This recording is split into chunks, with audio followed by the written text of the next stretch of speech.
Anyone who believes in indefinite growth on a physically finite planet is either mad or an economist. We don't want to focus politics on a notion that involves the rejection of principles around which a large majority of our fellow citizens organize their lives. We are not as endlessly manipulable and as predictable as you would think. All of you have an instinct that something is going on with power in the 21st century. In order to capture that intuition, I'm going to play a game with you. I'm going to give you some names and see what those names evoke. Pope Benedict, first pope in 600 years that resigns. We now know that the Pope said that he simply didn't feel he had the power, that he didn't have what it took to deal with the challenges facing the Church and the Vatican. Mohamed Morsi. You know, if I would have been here 6 years ago and I would have told you, in Egypt, Mubarak is going to be overthrown and the Muslim Brotherhood is going to take over. And there's going to be a democratic election. And a member of the Muslim Brotherhood is going to become president. You would have not believed me. That would have been a very, very bold prediction.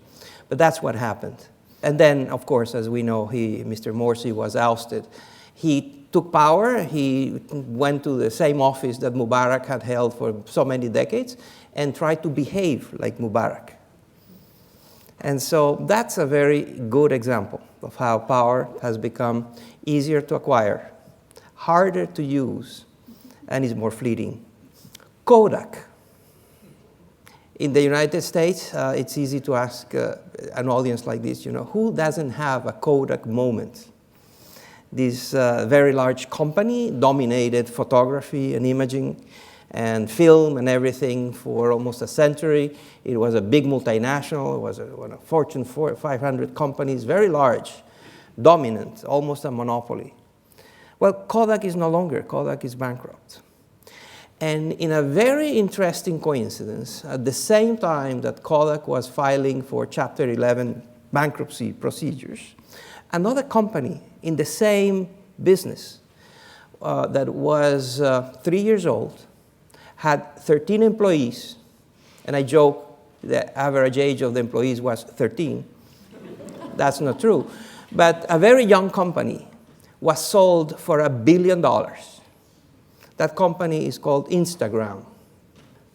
Syria.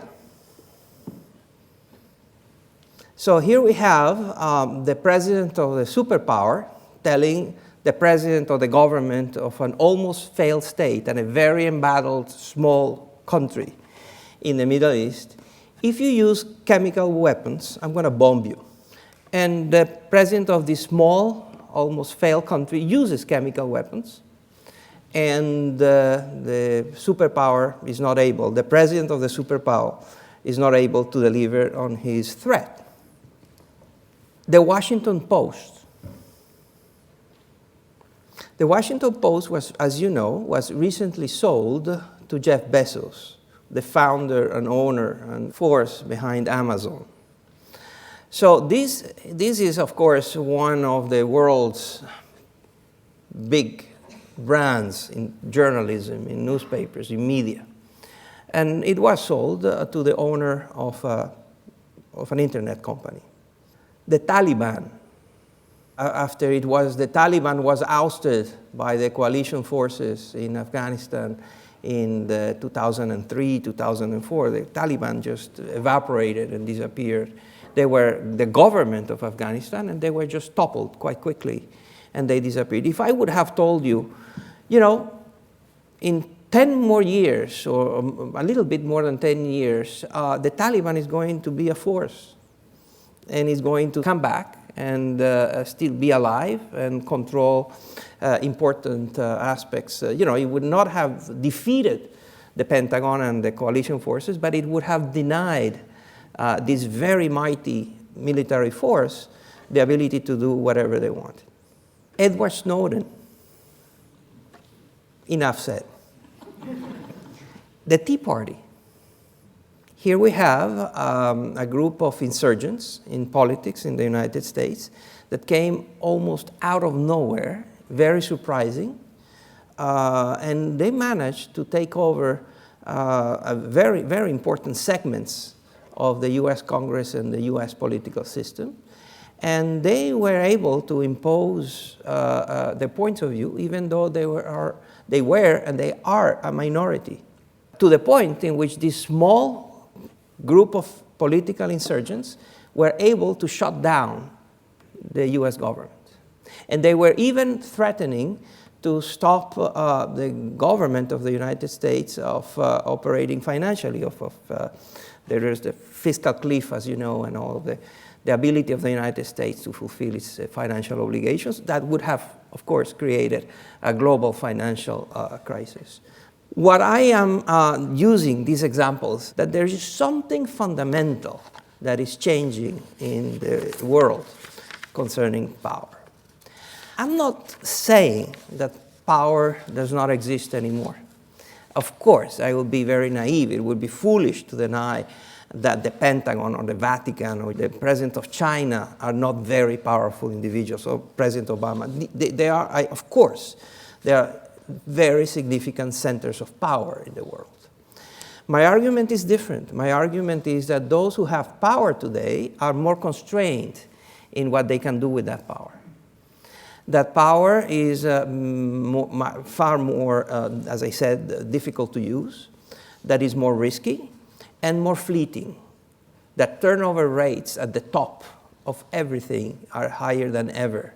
When I say everything, I mean business, I mean government, I mean the media, sports. So who is at the top today has a much higher chance of not being at the top 5 years hence than ever before.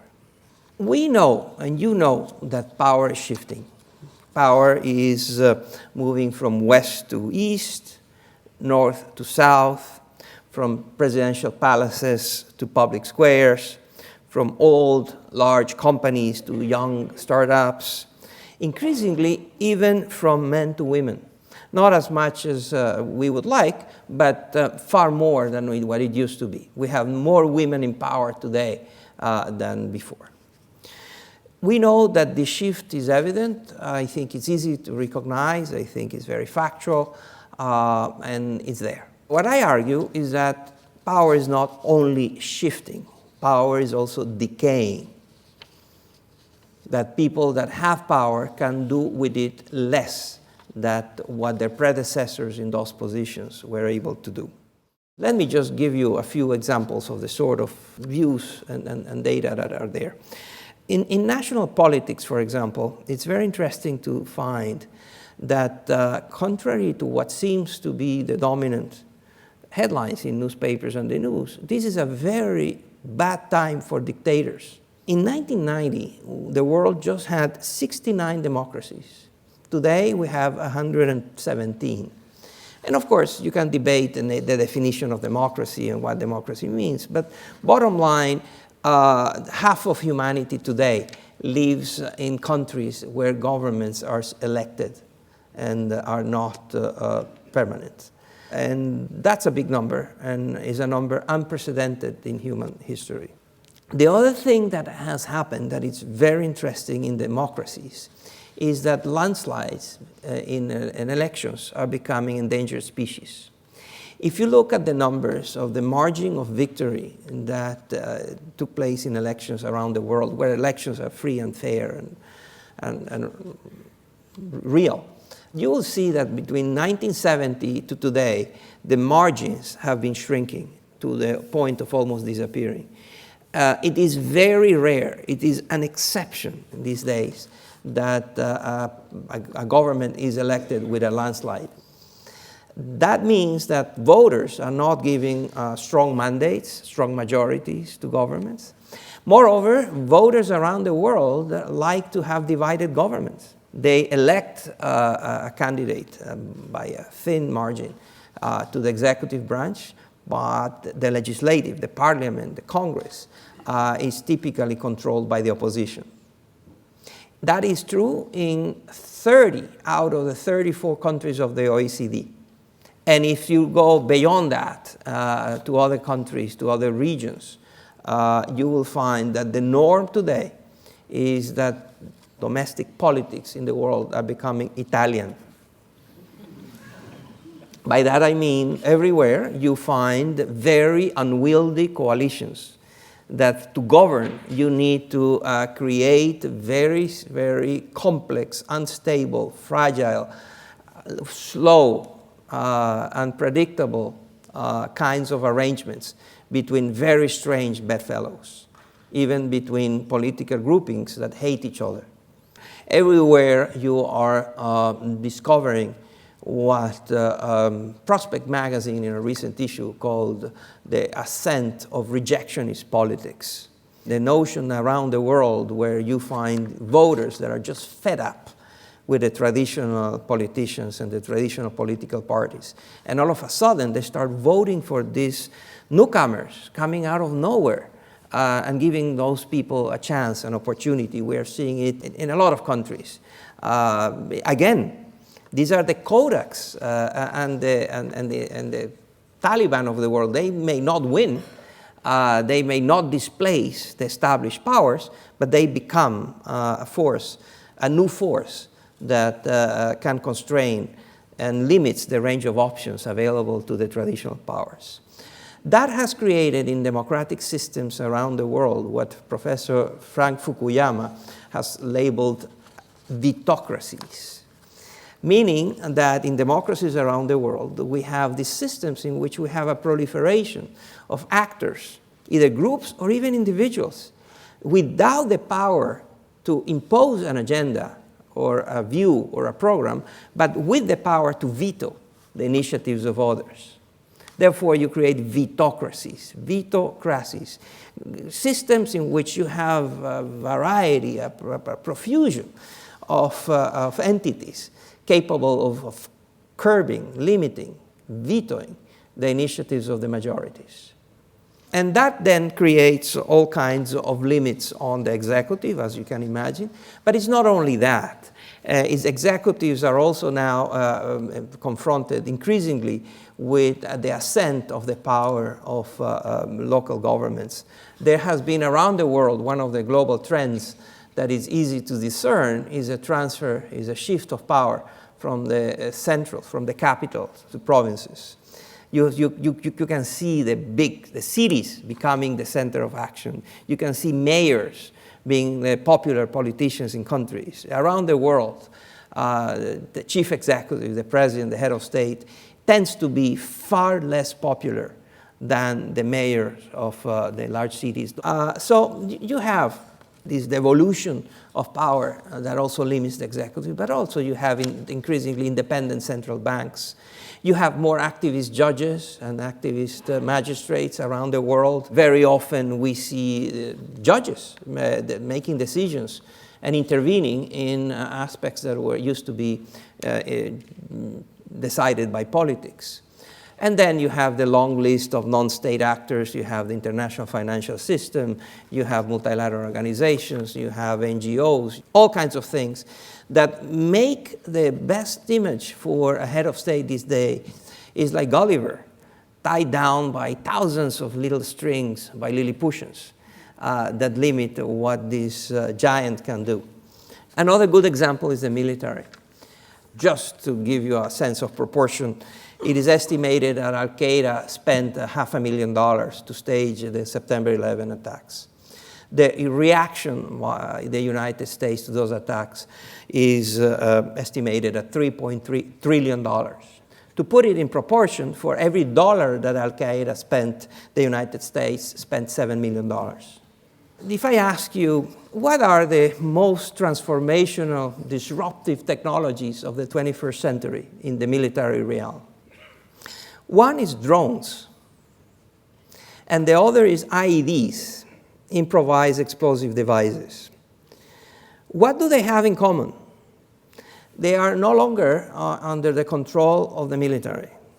It used to be that the most powerful, the most transformational, the most important military technologies used to be under the control of the state, and they were militarized, they were under control, they were not accessible to you. Now, IEDs and drones are accessible to you. Landmines in the Second World War accounted for 5% of the casualties of the US military. In Afghanistan, it was 75%. And again, what do they have? What are these? These are very basic, do-it-yourself, manufactured at home kinds of weapons.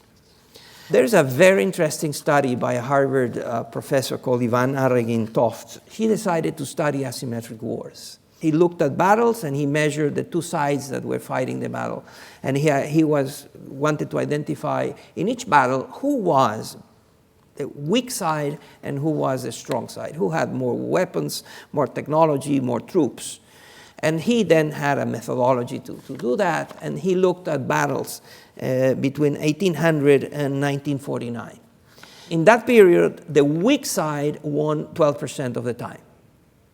Then he continued the study and looked at what happened between 1950 and 1998. He discovered that 55% of the time, the weak side won. I have a bunch of examples about what's going on in business. That is one of the most counterintuitive areas because, again, we have been hearing a lot about concentration of power, oligarchies, plutocrats, lack of competition and all that. But while there is no doubt that income inequality has increased, especially in some European countries and the United States, it is also true that hyper-competition and turnover rates among companies and CEOs is higher than ever. Booz & Company is a consulting company that has been tracking CEO turnover for years. They look at the changes in CEOs in the 2,500 largest companies in the world. Well, every year that number it keeps increasing and it's larger than ever. Even in Japan. Japan, as you know, had a long tradition of lifetime employment, and if you got to the top in Japan, you pretty much were sure to stay at the top. Well, that's no longer the case, and it's no longer the case for companies either. Another very interesting study by two NYU professors studied the probability that a company that was in the top 20% of its business would be there 5 years hence. In the 80s, that was something like 90%. Well, that's no longer the case. The number has plummeted. Now, being at the top of your league does not guarantee that you're going to be at the top of the league 5 years later. Religion, it's very interesting what's happening in the global competition for souls and the market share for souls. Latin America, for example, is home to 1.2 billion Catholics. 500,000 of them leave the church every year.